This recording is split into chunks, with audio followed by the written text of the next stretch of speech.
What's going on, ladies and gentlemen? Welcome back to another edition of Action Sunday, a very special edition of Action Sunday. Today, as the title graphic tells you, I'm doing a Highlander retrospective, and the reason being is that by at the time of this recording, a little over a week before this recording, as you all know, Peter S. Davis, the producer of the Highlander movie, passed away.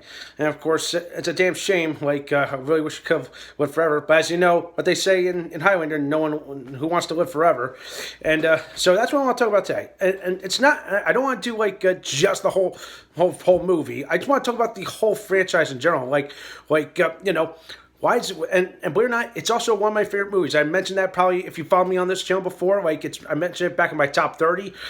So yeah, what makes it so special? Why has this garnered such cool following that has spawned 4 sequels, two TV shows, or a couple TV shows, an anime tie-in, and a cartoon. So, and not to mention books and video games, everything. What is it that drew us to the Highlander franchise? Well, I'll tell you why. I think it's because it makes us think of the idea of, can we be immortal? Can we really live forever? It makes us think, what would it be like if we lived in a past life? It's so interesting. And of course, the world of fantasy is just a... It's just an entire blanket term of how creative some of these kind of themes can be. Where it's the classic hero and villain, dungeons, dragons, and warlocks and witches. But here it's more of immortals, dating back centuries. And of course, as the opening monologue would tell you, from the dawn of time they came, moving silently down through the centuries, struggling to reach the time of the gathering. What is the gathering? What is it? It's that's the whole intrigue that draws us to this franchise. And it's not just the sword battles, as you can see. No, it's more of that. This whole movie is just breeds of mythology. It's this whole world that we all fell in love with, and it's just something that just makes you just say, this movie's incredible. It's even though, as you can see in the background, after what's-his-name just got his head decapitated, as you know, over time, the effects look dated. Sure, I get it. Again, this was the 80s, but of course, nowadays, everything's all CG. But hey, what can you say? The Highlander movies, they're a product of their time. Of course, say what you want about the sequels, but the first movie is what I think set the bar for movies of this kind of magnitude, or the entire franchise, because like I said, it builds this world of the Highlander, builds the mythology of how we come to be. And sure enough, believe it or not, if you just go off just the movie, but if you read more into it, if you go online, you find out that there's more. There's beyond this. This is just like the world of. It's just like the Star Wars franchise. There's more than just movies. There's books. There's games, and each one of these franchises, these fandoms, makes us draw to it because we love it. It's our escape. And that's what we love about the Highlander movie. And of course, I could talk more and more about this, but there is something that I think there's some really interesting things that when it comes to making this movie. Okay, the fact that that the guy that wrote the story is the same guy that wrote the Prophecy movies. So there is some definite overlap between this and the Prophecy movies. But of course, while the Prophecy movies were more horror based, this was more fantasy based.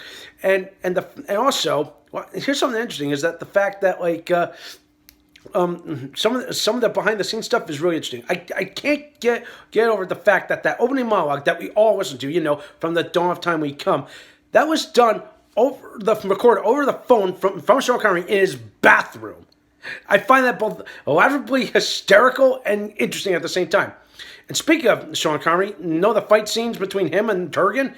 We're not. Quincy Brown was nervous as a kitten because he was like, oh my God, I'm about to do battle with Sean freaking Connery. This guy's a freaking legend. And sure enough, to me, all these guys are a legend. They're immortalized, no pun intended, as these characters that we grew and loved or hated. And it's and also with that rockin' anthem, I love that soundtrack. Okay, and Queen, this movie immortalized the Queen into a whole different universe, in my opinion. So yeah, there's my thoughts about the first one. As for the sequels, well, let's see. Highlander 2 kind of took all the mythology of this, threw it out the window, and just add something else that we did not expect. Okay, All right, Aliens, no, that's pushing it. But then again, over time, I think the remaster version kind of got rid of all the Alien references, even though it's still in there, made the visuals look good, but still not amazing. Okay, Highlander 3 or Final Dimension, much better, but still can't hold a candle to this.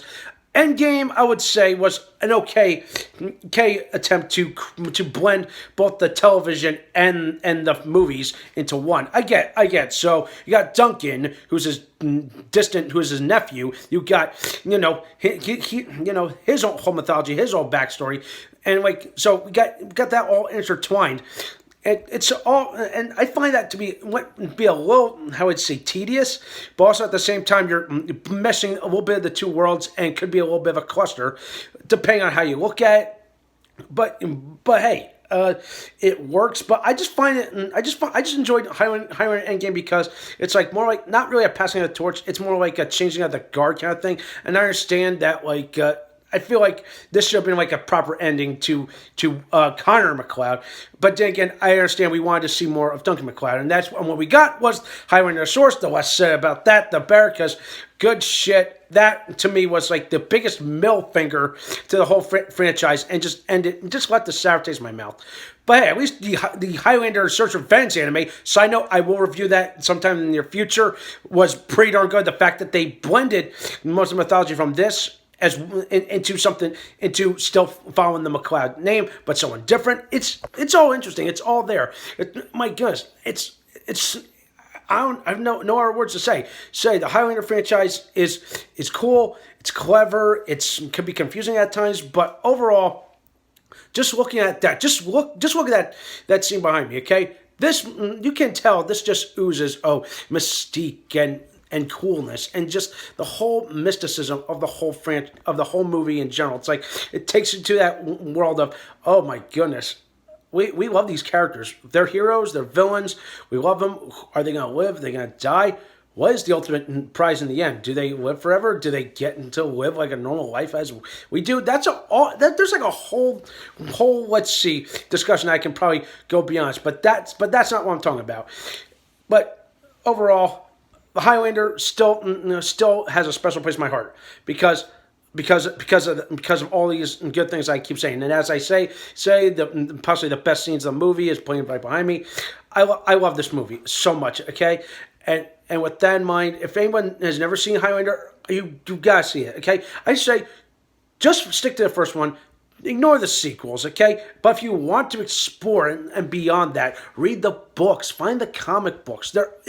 It takes a unique approach and a different spin to everything from this one character that we fell in love with many decades ago. All right. So with that in mind, I'm going to give the very first Highlander movie a 9 out of 10. That is as best as I can because it truly is a freaking masterpiece. It's set standard. It got an award, and yeah, there's not much else I can say. Yeah, all right. So to Pierre S. Davis, wherever you are, thank you for producing this. To Gregory Whiting, thank you for creating so many great memories for this movie, all right?